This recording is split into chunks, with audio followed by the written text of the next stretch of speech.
Assalomu alaykum hurmatli vatandoshlar va odatdagi yangiliklarimizni boshlaymiz. Boshlashdan oldin katta iltimos, meni ko'rayotgan bo'lsangiz, podpiskani bosinglar. Podpiska bizning kanalimizga rivojlanishiga juda ham yordam beradi. Iltimos, shuni bosib qo'yinglar. Moskva hamda Moskva oblasti va Sankt-Peterburgdagi hamyurtlarimizga 10 yillik stajiga ega ishonchli dokument xizmatlarini taklif qilamiz.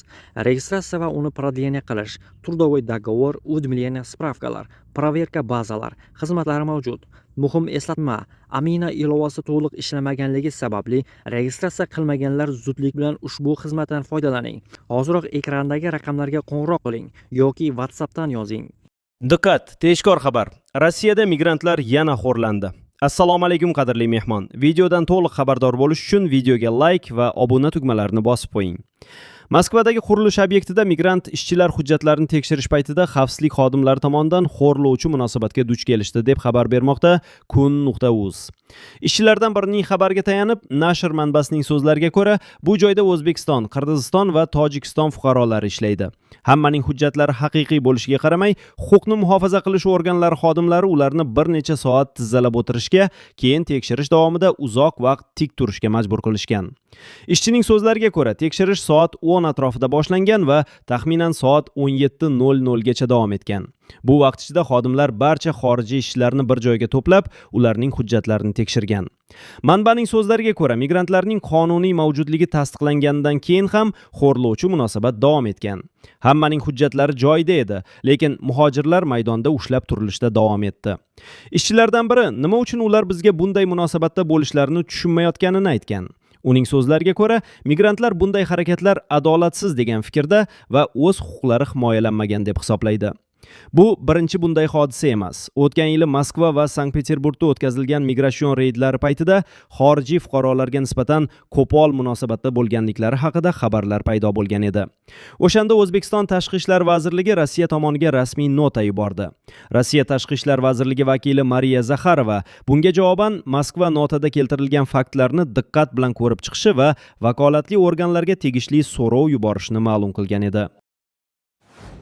Rossiyaning Sankt-Peterburg shahrida Telegram orqali terroristik guruh safiga qo'shilishga da'vat qilingan. Biroq bu haqda huquqni muhofaza qiluvchi organlarga xabar bermagan o'zbekistonlikka nisbatan jinoyat ishi qo'zg'atildi. Bu haqda TASS xabar berdi. Ma'lum bo'lishicha, 1999-yilda tug'ilgan O'zbekiston fuqarosi o'tgan kuzda Telegram orqali Rossiyada taqiqlangan Islom davlati terrorchilotining xalqaro qidiruvdagi a'zosi bilan aloqa o'rnatgan. Ular 6 oy davomida muntazam yozishmalar olib borgan. Tergov ma'lumotlariga ko'ra, suhbatlar davomida mazkur shaxs terroristik guruh safiga qo'shilish, janglarda qatnashish uchun Suriyaga borish hamda terrorchilik faoliyatini qo'llab-quvvatlash maqsadida pul o'tkazishga undalgan. Huquq-tartibot idoralari ma'lumotiga ko'ra, erkak ushbu holat haqida tegishli organlarga xabar bermagan. Shu sababli unga Rossiya Jinoyat kodeksining 205.6 moddasi jinoyat haqida xabar bermaslik bilan ish ochilgan. Bildirilishicha, hozirda tergov davom etmoqda. Agar uning terrorchilik faoliyatiga ko'maklashgani yoki pul o'tkazmalari amalga oshirgani aniqlansa, unga nisbatan qo'shimcha ayblovlar qo'yilishi mumkin. Noxush xabar. Peterda yurgan azizindoshlarim, qaytgadir hojatxonaga kirgan vaqtlaringda ehtiyot bo'linglar, e'tiborli bo'linglar. Ana shunaqa qilib ba'zi bir ginida insonlar kasallik tarqatyapti. O'sha uchun bir hojatxonaga kirgan vaqtda ham bir e'tiborli bir bo'lmaga qarab, keyin hojatlaringni chiqaringlar. Jonlar sog' bo'lsin. Peterdagi yaqin tanishlarga shu videoni tashlab qo'yinglar. Video manfaatli bo'lgan bo'lsa, bitta like bosib, videoni tarqatib qo'yamiz. Jonlar sog' bo'lsin. Peterdagilar ehtiyot bo'linglar. Diqqat! Rossiyada migrantlar endi o'zi va farzandi uchun ham patent to'laydi. 2027 yil.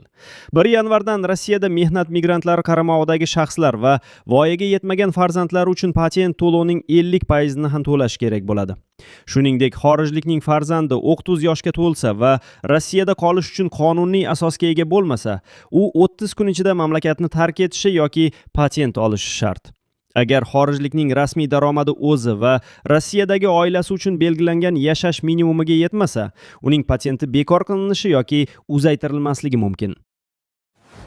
Toshkent viloyati jinoyat ishlari bo'yicha Oqqo'rg'on tuman sudi Rossiya armiyasi safida Rossiya-Ukraina urushida qatnashgan O'zbekiston fuqarosi U.R.ni yo'llanma askarlikda aybdor deb topib, 3 yil 6 oyga ozodlikdan mahrum qildi.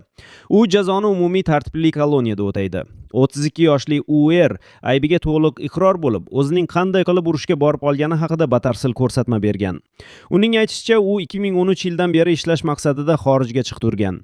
Rossiyaning Volgograd viloyatida dehqonchilik bilan shug'ullangan. Rossiya va Ukraina o'rtasida urush boshlanganidan xabardor bo'lgan. 2022-yil dekabrda Sankt-Peterburgga ishlash uchun borib, qurilish sohasida mehnat qilgan. Uning shahar ko'chalarida armiyada xizmat qilganlarga 700 ming Rossiya rubl berilish haqidagi e'lonlarni ko'rgandan so'ng tinchi yo'qolib qoldi. 2023-yil oktyabrda u Leningrad viloyatidagi mudofaa ishlari bo'limida shartnoma imzolab, Rossiya qurolli kuchlari bilan 1 yillik shartnoma tuzdi. Oddiy askar sifatida xizmat qilgan URning so'zlariga ko'ra, uning vзводida 140 nafar askar bo'lgan. Bir oy karantinda saqlangandan so'ng avtomatdan foydalanish va nishonga qarata o'q otish o'rgatilgan. U guruhida tojikistonlik va dog'istonliklar bo'lgani, ammo o'zbekistonliklar bo'lmaganini aytadi. Tayyorgarlikdan keyin UR Ukraina hududiga yuborilgan. U sudda Donetsk viloyatidagi Markovka qishlog'i yaqinida o'rmonzorda joylashgan Rossiya harbiy lageriga borgani va jangovar harakatlarda ishtirok etganini aytgan. 2024-yil mart oyida guruh bilan odam tashishga mo'ljallangan ZIL yuk mashinasida ketayotganda dron hujumiga uchragan. Natijada u belining orqa qismi va oshqozonidan jarohat olgan. Belgoroddagi harbiy gospitalga olib borilib, operatsiya qilingandan keyin yana o'z harbiy qismiga qaytarilgan. Keyinchalik Donetsk viloyatining Krasny Liman hududidagi kichik harbiy lagerga joylashtirilgan.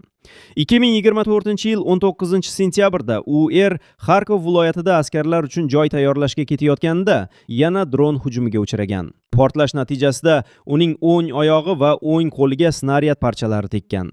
U sudda asosan blindaj tayyorlash bilan shug'ullanganini va Ukraina askarlari bilan bevosita to'qnash kelmaganini aytgan. Yaralangandan keyin unga birinchi yordam ko'rsatilib, tanasidagi snaryad parchalari jarrohlik yo'li bilan olib tashlangan. Keyin Moskva viloyatidagi harbiy gospitalda davolangan. Shu vaqtda uning 1 yillik harbiy shartnomasi ham tugagan.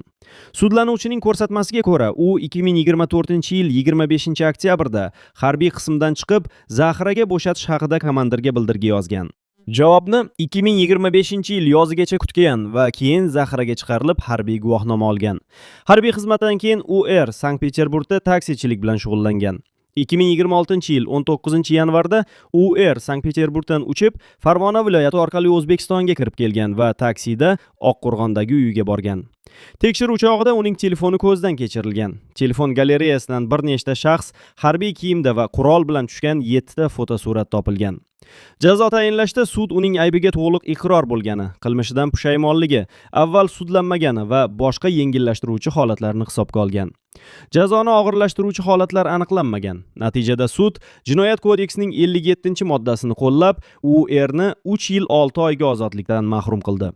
Jazoni umumiy tartibli koloniyada o'tash belgilandi. Chelyabinskda qurilish obyektlari va bozorlarda chet el fuqarolariga qarshi reydlar bo'lib o'tdi. Kuch tuzilmalari va politsiya Zapadniy mikrorayonidagi qurilishlarda va shaharning Sentralniy tumanidagi bozor hududida hamkorlikda harakat qildi. Ushbu tekshiruvlarda Chelyabinsk viloyati bo'yicha migratsiya masalalari boshqarmasi xodimlari, shahar politsiyasi jinoiy qidiruv tezkor xodimlari, viloyat tergov boshqarmasi vakillari va Rossiya tergov qo'mitasining 308 harbiy tergov bo'limi xodimlari ishtirok etdi. Kuch tuzilmalariga Rosgvardiya Amon jangchilari yordam ko'rsatdi. Tekshiruvchilar chet elliklarning Rossiyada qonuniy ravishda bo'lib turganini va ularning ishlash huquqi bor yoki yo'qligini aniqladi. Tekshiruvlar natijasida Sentralniy politsiya bo'limiga 30 nafar chet el fuqarosi bir-birlarining yelkasiga qo'llarini qo'yilgan holda olib ketildi. Ularning har biri axborot ma'lumotlar bazalari bo'yicha tekshirildi. Shaxsni tez aniqlash uchun politsiyachilar mobil biometrik terminallardan foydalandi. Shuningdek, qo'lga olingan chet el fuqarolarining ilgari sodir etilgan jinoyatlarga aloqadorligi tekshirildi.